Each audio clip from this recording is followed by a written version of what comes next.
It's down to the wire for Congress to pass a government spending plan and COVID relief. If they don't do so, the government shuts down at midnight. The $900 billion proposal on the table, though, extends eviction protections for relief, food assistance, and includes more funds for small businesses and schools. Missouri Republican Senator Josh Hawley says he's glad the plan also includes another round of direct stimulus checks, but says he's concerned $600 is not enough.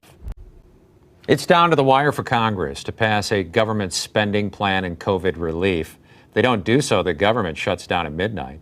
The $900 billion proposal on the table, though, extends eviction protections for relief, food assistance, and includes more funds for small businesses and schools. Missouri Republican Senator Josh Hawley says he's glad the plan also includes another round of direct stimulus checks, but says he's concerned $600 is not enough. It's down to the wire for Congress to pass a government spending plan and COVID relief. If they don't do so, the government shuts down at midnight. The $900 billion proposal on the table, though, extends eviction protections for relief, food assistance, and includes more funds for small businesses and schools. Missouri Republican Senator Josh Hawley says he's glad the plan also includes another round of direct stimulus checks, but says he's concerned $600 is not enough.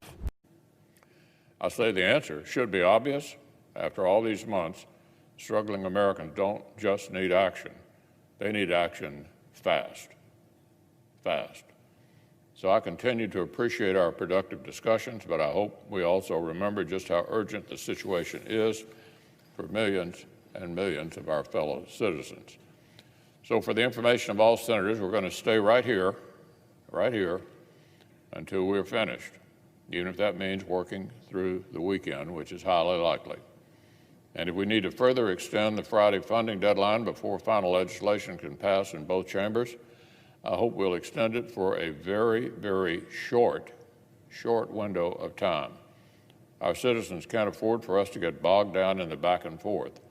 Let's finish up our bipartisan framework. Let's make law as soon as possible. That's what our people deserve.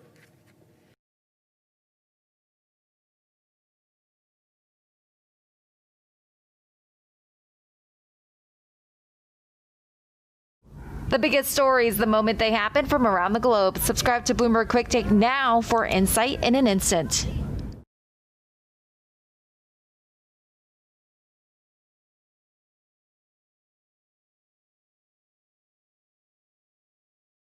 Also this morning, with a deadline looming, congressional leaders are said to be putting the finishing touches on a new coronavirus relief bill.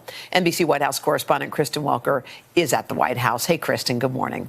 Hey, Hoda, good morning to you. Lawmakers and White House negotiators are working urgently to try to get a deal to both fund the government and provide COVID relief. The government runs out of its spending authority at midnight tonight, which means it'll shut down if there's no agreement. So they are barreling toward a weekend session. Now, all sides are close, but there are still some critical details that are being hammered out. As it stands, this bill would be roughly $900 billion. It would include direct payments to Americans, likely around $600, weekly unemployment insurance benefits of $300, and billions of dollars to fund struggling businesses and vaccine distribution. So what's not in it? Direct aid to state and local governments set to impact thousands of businesses like restaurants. And there's no liability protection for businesses. Overnight, the Washington Post reporting that White House aides intervened Thursday to prevent President Trump from issuing a call for larger direct payments to millions of Americans for at least $1,200 per person instead of that $600. But negotiators convinced him that doing so could derail these very delicate talks. We did reach out to all sides, and so far no response. The bottom line here, the pressure could not be greater to get a deal with millions of Americans in desperate need of help.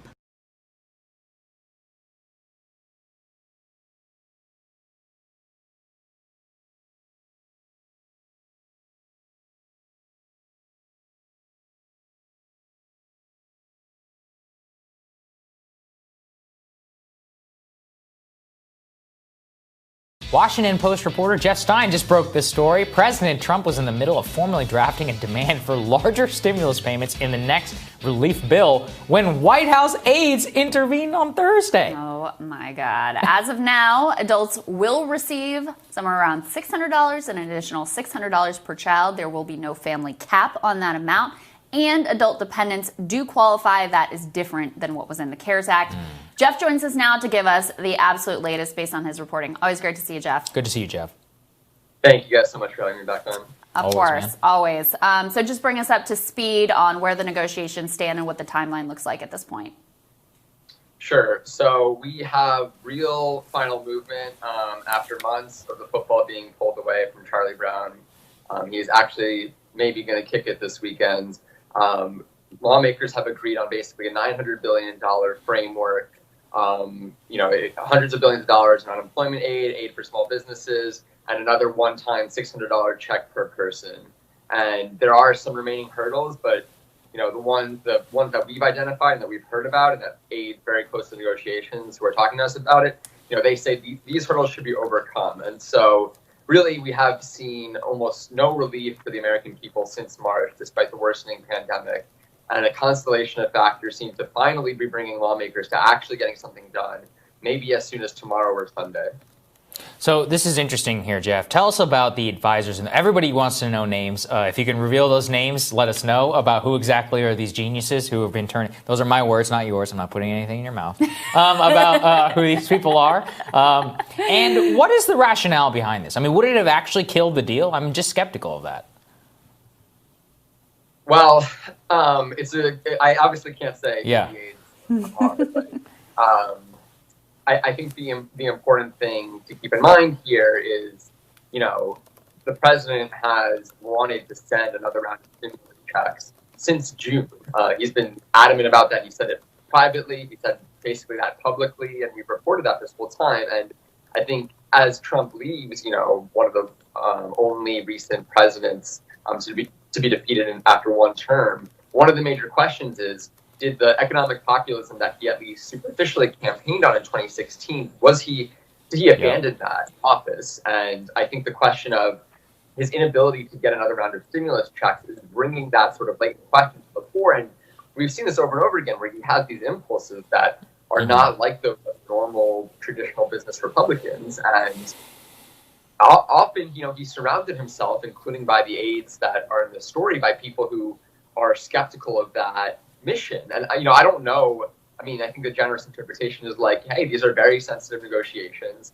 A huge last-minute demand from the president could throw a wrench in things. And so Republicans are trying to hold on to those 2 Georgia Senate seats. And maybe there's like a real risk there for the Republican Party. But there's certainly this long-running tension between Trump's sort of quasi-economic populist instincts, at least, and the governance reality and his coalition partners with the Republican Party. And this is such a vivid, dramatic, and kind of honestly fun example of that. Yeah, I mean, great reporting uncovering that.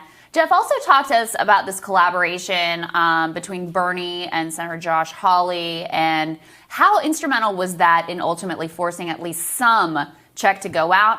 How are they feeling about the state of the negotiations? Are they both ready to vote yes on the package that looks like it's coming together?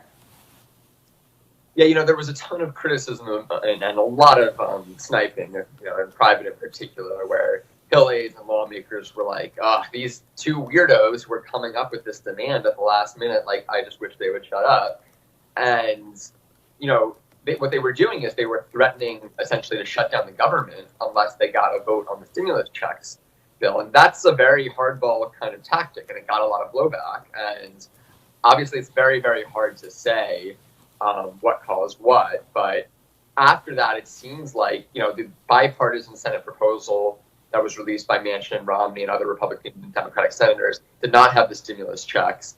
Then congressional leaders went into negotiations. Around the same time, Senator Bernie Sanders and Senator Josh Hawley were threatening legislation over the stimulus checks vote. And then on the other end of that, the legislation included one $600 check.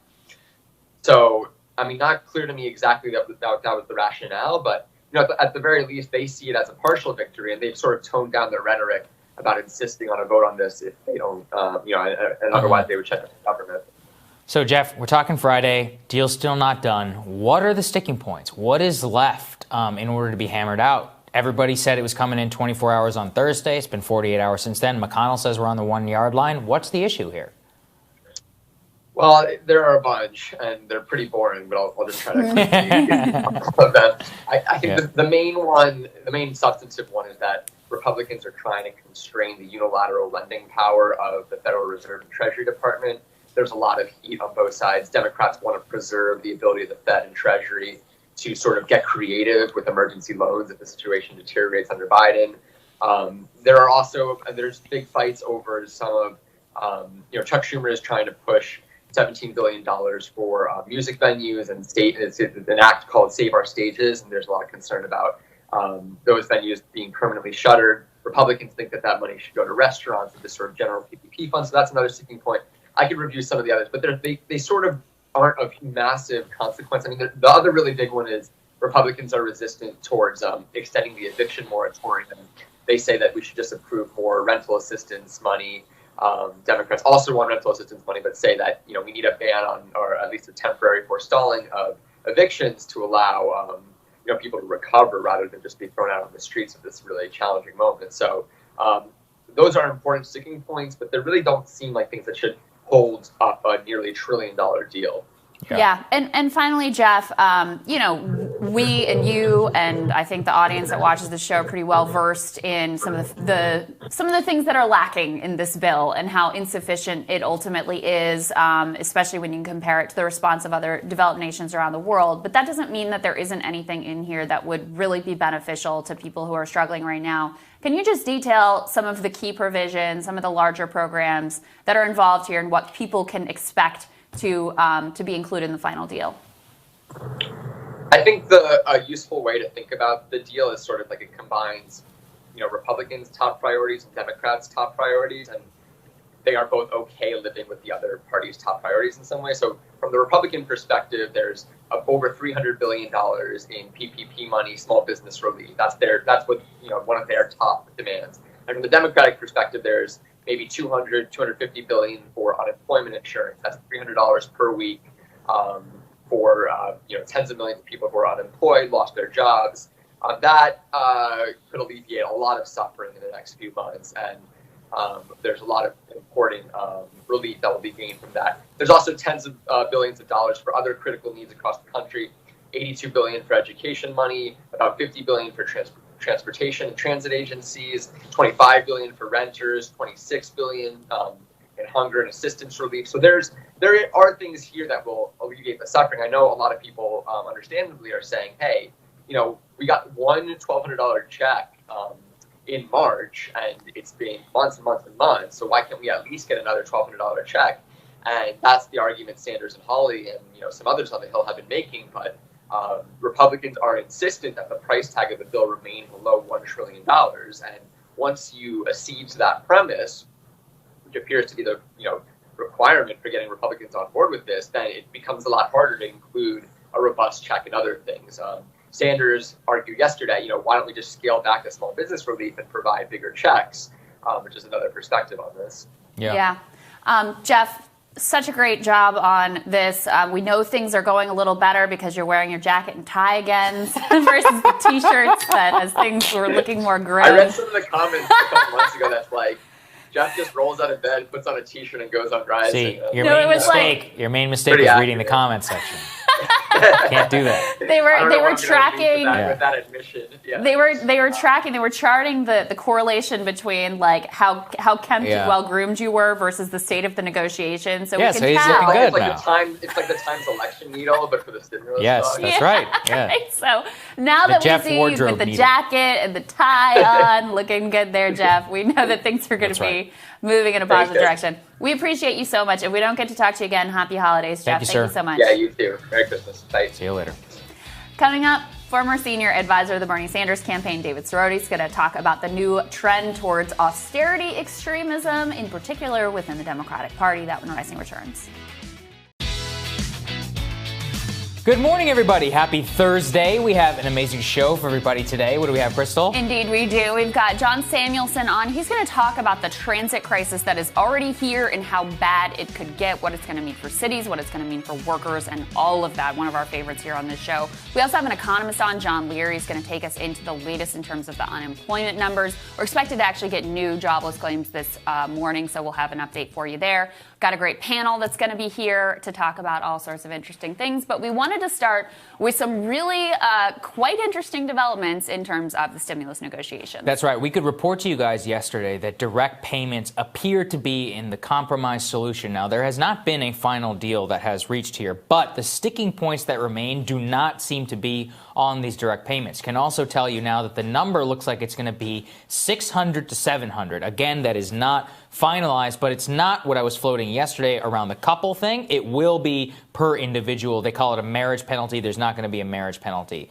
within this one. So that's what we can have right now. Look, $600, it's not a lot. It's not going to cover anybody's rent, any of that, but might be able to boost some consumer spending on something. And I think that, something is better than nothing. And that's where we are right now. Yeah. However, there are opponents to even this on Capitol Hill. Some of them are Republicans. Some of them are Democrats. Senator Joe Manchin. Let's throw this up there on the screen. Bernie Sanders and Joe Manchin apparently got into a, quote, heated exchange on a private Democratic call yesterday. Sanders was insistent on more generous stimulus checks.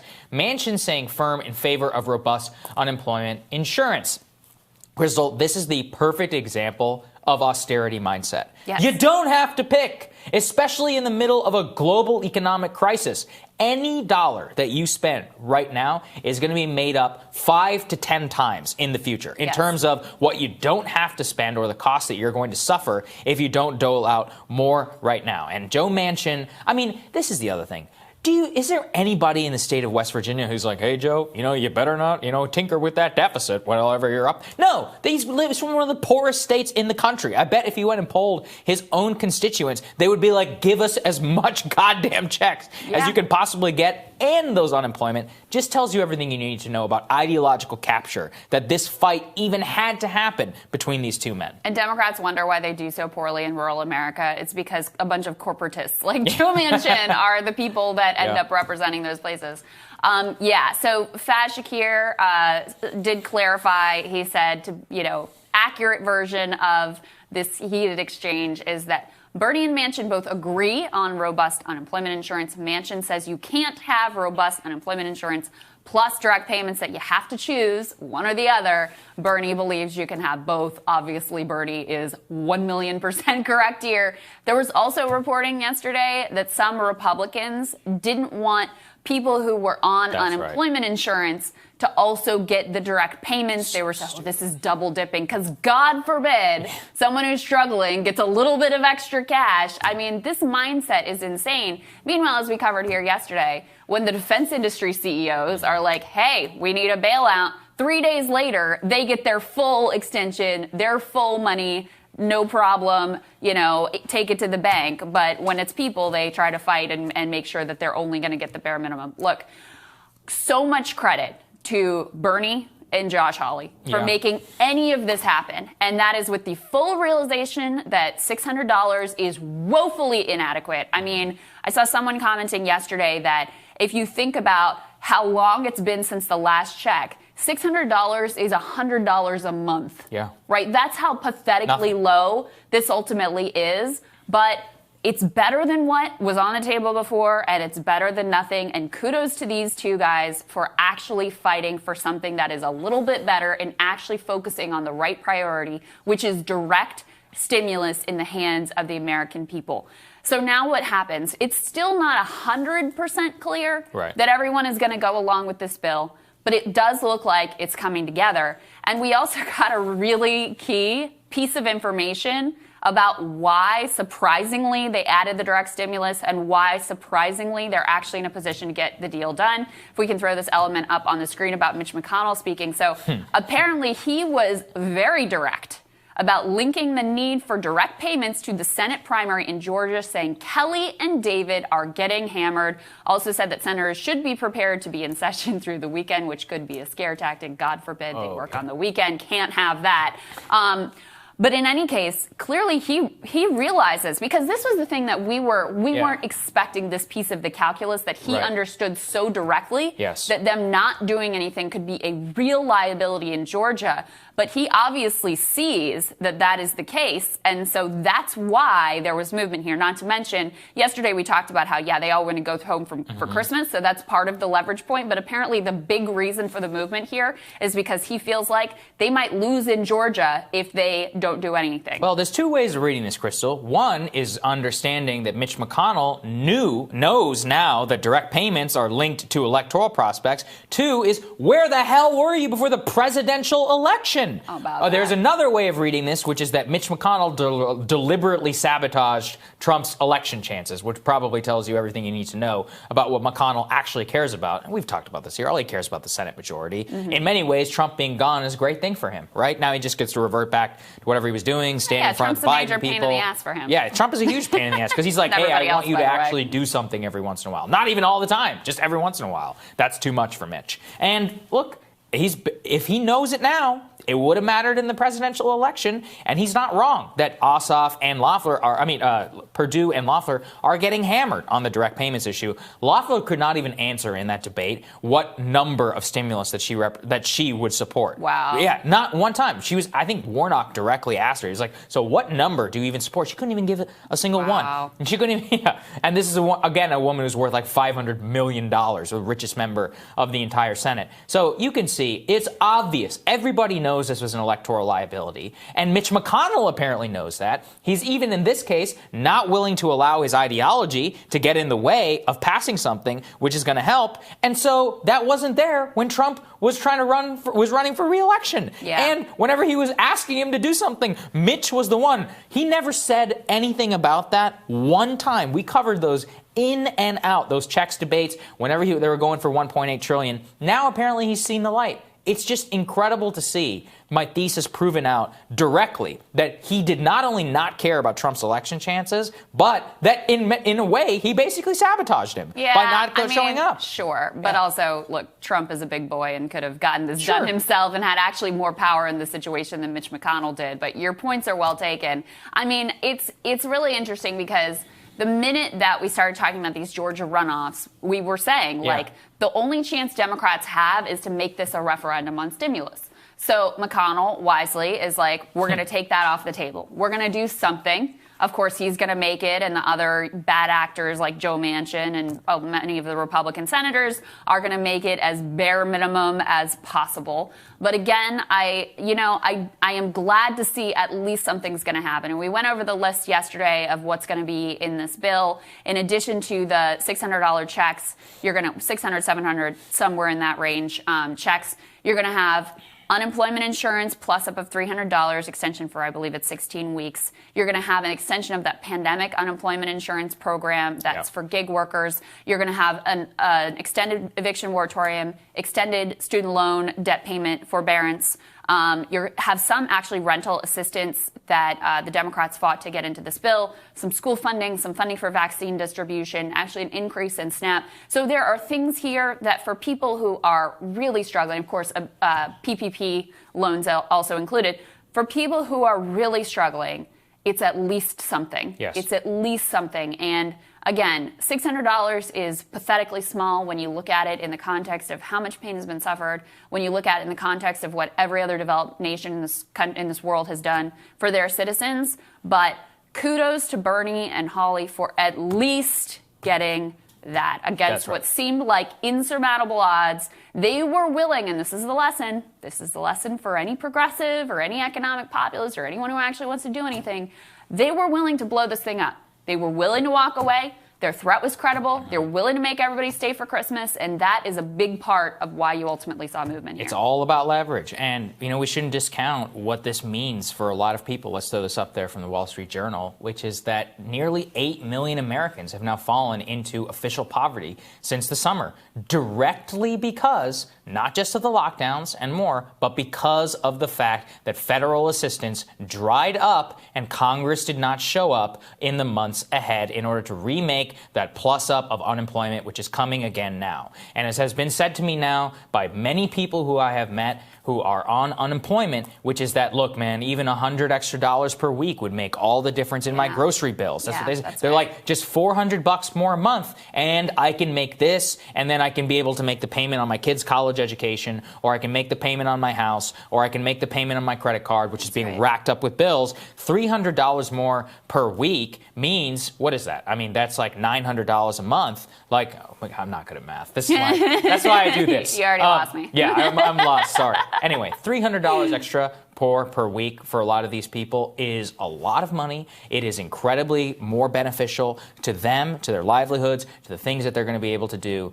And we should not discount that and what it actually means for so many people. And that's the thing that I think we should hammer home, which is that not only did they get them the unemployment, they got them that extra stimulus check, no strings attached. It's going to come as a check, not taxable. That means everything for some of these people. That's a car payment. That is that is something, like maybe you needed something in order to pay down, or you couldn't fix something without this. That's what this actually means for many, and I think that it is a dramatic victory for actually showing what can be done when you have a little bit of leverage. Just 2 men were able to accomplish this. 1 in 5 Americans doesn't have enough to eat right now. Yeah. So, I mean, for some people, this is really literally like protein on the plate, or, you know, a Christmas present under the tree for their kids. That's right. It really can mean a lot to folks. So, thank goodness, at least something is happening, woefully inadequate as it is. And I just have to say this one other thing, which may be a little bit petty, but whatever.